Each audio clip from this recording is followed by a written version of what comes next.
Corona काल में कभी जो भी मूवी लगा था ऐसा कभी नहीं होता कि पूरा सीट फुल हो जाएगा, लेकिन द कश्मीरी फाइल्स जब मूवी आया तो पूरा सीट ही बुक हो गया। यह मूवी जो है धर्म विरोध मूवी नहीं है, जैसे इन्होंने बताया।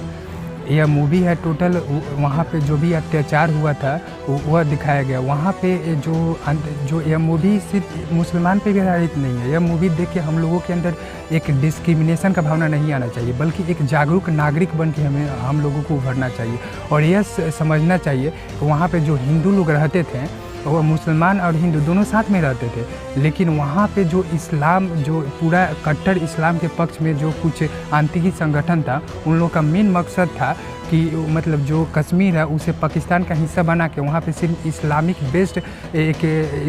बेस्ड वहाँ का पूरा नागरिक को बना दे। वहाँ पे उन्होंने 3 ऑप्शन रखा था, जैसे आप मूवी देखिएगा तो पता चलेगा, या कि आप इस्लाम में अपने आप को कन्वर्ट कर लीजिए, या यहाँ से कश्मीर छोड़ दीजिए, या मरने के लिए तैयार।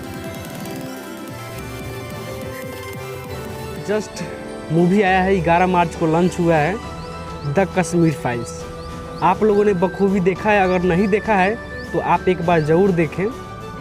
और ये फिल्म बहुत ही बेहतरीन बना है, जिसको डायरेक्ट किए हैं विवेक अग्निहोत्री और इसको लिखे भी हैं विवेक अग्निहोत्री और सौरभ एम पांडे।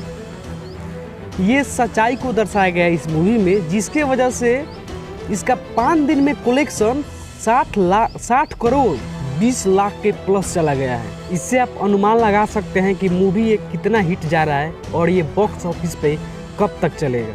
ये मूवी धर्म विरोध नहीं है, क्योंकि इस मूवी में सच्चाई को दर्शाया गया है। अगर आप ये मूवी नहीं देखे हैं तो एक बार ज़रूर देखिएगा, क्योंकि हम लोगों ने खुद मूवी को देखा है और जाना है, और फिर ये बातें हम लोग चर्चा कर रहे हैं इस टॉपिक पे। और इस मूवी का ड्यूरेशन तकरीबन 170 मिनट है। तो चलिए, बगल में मेरा भाई धर्मेंद्र बैठा है, तो इस मूवी के बारे में और द कश्मीर फाइल्स के बारे में पूरा डीपली से चर्चा करते हैं।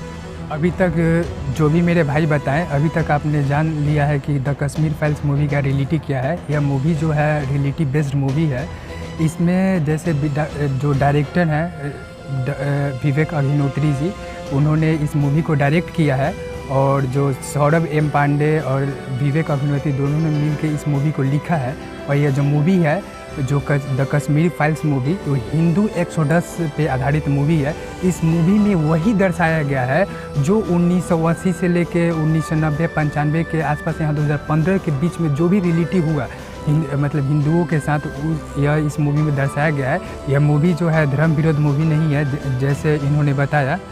यह मूवी है टोटल वहाँ पे जो भी अत्याचार हुआ था वह दिखाया गया। वहाँ पे जो यह मूवी सिर्फ मुसलमान पे भी आधारित नहीं है। यह मूवी देख के हम लोगों के अंदर एक डिस्क्रिमिनेशन का भावना नहीं आना चाहिए, बल्कि एक जागरूक नागरिक बन के हम लोगों को उभरना चाहिए और यह समझना चाहिए वहाँ पे जो हिंदू लोग रहते थे वो मुसलमान और हिंदू दोनों साथ में रहते थे, लेकिन वहाँ पे जो इस्लाम, जो पूरा कट्टर इस्लाम के पक्ष में जो कुछ आतंकी संगठन था, उन लोगों का मेन मकसद था कि मतलब जो कश्मीर है उसे पाकिस्तान का हिस्सा बना के वहाँ पे सिर्फ इस्लामिक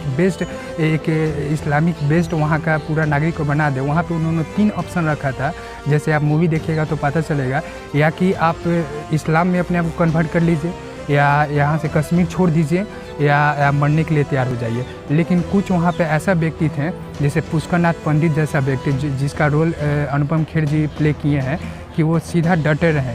उन्होंने जानता था कि यहाँ पे मतलब उनके लिए जगह एक माँ की तरह था। कोई अपनी माँ का आंचल कैसे छोड़ सकता है। तो उन्होंने जो भी वहाँ पे जितना भी संघर्ष किया, जो भी किया, फिर भी वहीं पे डटे रहे। अंतिम सांस तक उन्होंने बोला कि 370 आर्टिकल को हटाओ। 370 आर्टिकल का जैसे रियलिटी क्या है, जैसे आप मैं बताना चाहूँगा कि 370 आर्टिकल, जैसे 5 अगस्त 2019 को 370 आर्टिकल हटा दिया गया। 370 आर्टिकल हटाने के बाद जो कश्मीर में जो वहाँ के व्यक्ति हैं उन्हें बहुत सारा वह फैसिलिटी मिलना चालू हो गया, जो इससे पहले नहीं मिल पाया। इसी के कारण यह जो कश्मीर था उस सेंट्रल गवर्नमेंट का अधीन नहीं था, इसीलिए वहाँ का खुद का, जैसे आप सभी जानते हैं कि वहाँ का कश्मीर में अपना संविधान था, वहाँ का खुद अपना संविधान, यानी 26 जनवरी 1957 को वहाँ का अपना संविधान वहाँ का खुद का लागू हुआ। तो वहाँ का अपना फ्लैग था, वहाँ पे जो भी नियम कानून था, उस सेंट्रल गवर्नमेंट उसके नियम कानून को पालन ही नहीं, नियम जो सेंट्रल गवर्नमेंट द्वारा जो भी वहाँ पे नियम कानून लगाया ही नहीं जा सकता था, क्योंकि सेंट्रल गवर्नमेंट कुछ चाह कर भी कुछ नहीं कर पाता, क्योंकि वहाँ पे ऑलरेडी 370 आर्टिकल है। 370 आर्टिकल होने के कारण जो भी जितना भी वहाँ का जितना भी पावर है, जितना वहाँ पावर है जो भी है, सीधा वहाँ का जो करीब 1989 और 90 के बीच में वहाँ का जो मुख्यमंत्री थे फारूक अब्दुल्ला, वहाँ पे जो भी डिसीजन लेता था उन्हीं लोग के अंतर्गत होता था। इस मतलब यहाँ पे जो भी हुआ है वो रियलिटी दिखाया गया है। और अधिकतर आप देखिएगा, ये मूवी देख के आपको मालूम चलेगा कि मूवी में अधिकतर जो ये मूवी देखने के बाद आप अगर ध्यान से मूवी देखिएगा तो आप ऑब्जर्व कर पाएंगे कि मूवी जो है ये मूवी जो है इन लोगों के अंदर वहाँ पे हिंदुओं के ऊपर जो भी अत्याचार हुआ उसको डायरेक्ट दर्शाने की कोशिश किया गया है, ना कि कोई धर्म विरोध चीज़ करने के। जैसे अभी भी बहुत सारे लोग देख के मतलब मुसलमान ये सब के विरोध में चले जाएंगे, लेकिन ऐसा कुछ भी नहीं है। अगर आप एक अच्छा जागरूक नागरिक हैं तो उसके अंतर्गत आप देखने के बाद आप समझ पाएंगे कि जो मूवी है वो टोटल ना हिंदू मुस्लिम किसी में भेदभावना के आधारित नहीं है, बल्कि वही दर्शाया गया है जो ये मूवी में दर्शाया जाना चाहिए। जहाँ जो 1990 से लेकर 2015 के आसपास जो भी रियलिटी हुआ था उसको दर्शाया गया है। जैसे IAS ब्रह्मा दत्त का रोल प्ले किए हैं मिथुन चक्रवर्ती जी। उन्होंने वहाँ पे डायरेक्ट जो दर्शन कुमार जो रोल प्ले किए हैं कि कृष्णा पंडित का, उन्होंने उसको कैसे मतलब कैसे अपने बात रखें, उसको कैसे समझाएं। जब मिसगाइड किया गया कुछ व्यक्ति द्वारा, फिर वो जाके समझा, फिर वो समझने के बाद वो समझ पाया कि रियल में उसके माँ के साथ क्या हुआ था, क्योंकि उस जो भी घटना हुआ था उस समय वो बहुत मतलब जो कृष्णा पंडित है, जो उसका भाई शिव पंडित था, उसको मतलब वैसे ही वहाँ पे मार दिया गया। इससे वो मतलब मेमोरी तो था ही उसके पास, लेकिन उसके पास उतना वो जागरूक उस समय नहीं था। लेकिन उसके मिथुन चक्रवर्ती द्वारा जो कश्मीर फाइल्स जो उन्होंने जो अखबार से पेस्ट करके वहाँ पे रखे थे, उसके माध्यम से उसके पूरा जानकारी देने के बाद वो समझ पाए कि आखिर में उसके परिवार के साथ क्या हुआ था। उसके बाद रियल में उन्होंने भी समझ पाया। अगर आप जैसे इस मूवी ऐसा मूवी है कि इस मूवी की इतना मूवी चल रहा है, इस मूवी जो भी रियलिटी लाया है इसके बेस पे जो IMDb है, जिसको Indian internet movie data base के अंतर्गत इसको 10/10 रेटिंग दिया गया है। तो इससे आप समझ सकते हैं कि मूवी का मतलब कितना हिट जा रहा है और कितना हिट जाएगा। बता दें आपको कि ये अभी बोले कि मूवी 10/10 रेटिंग मिला है, और साथ में ये भी आपको पता चले कि अगर आप आज हम लोग वीडियो 16 तारीख को शूट कर रहे हैं, जो कि अगर हम आज चाहेंगे कि हाँ 17 तारीख को टिकट बुक कर ले देखने के लिए द कश्मीरी फाइल, तो वहाँ पर टोटल सीट फुल दिखा रहा है, क्योंकि ये पूरा बम्पर ओपनिंग चल रहा है, पूरा कोई भी सीट खाली नहीं रह रहा है। और ये पहला बार हुआ है, कोरोना काल में कभी कोई भी मूवी लगा था ऐसा कभी नहीं होता कि पूरा सीट फुल हो जाएगा, लेकिन द कश्मीरी फाइल्स जब मूवी आया तो पूरा सीट ही बुक हो गया। बताया कि मूवी बहुत हिट चल रहा है और यहाँ तक सिनेमा हॉल में इसका बुकिंग पूरा सीट फुल चल रहा है। तब इस मूवी का अहमियत प्लस लोगों के अंदर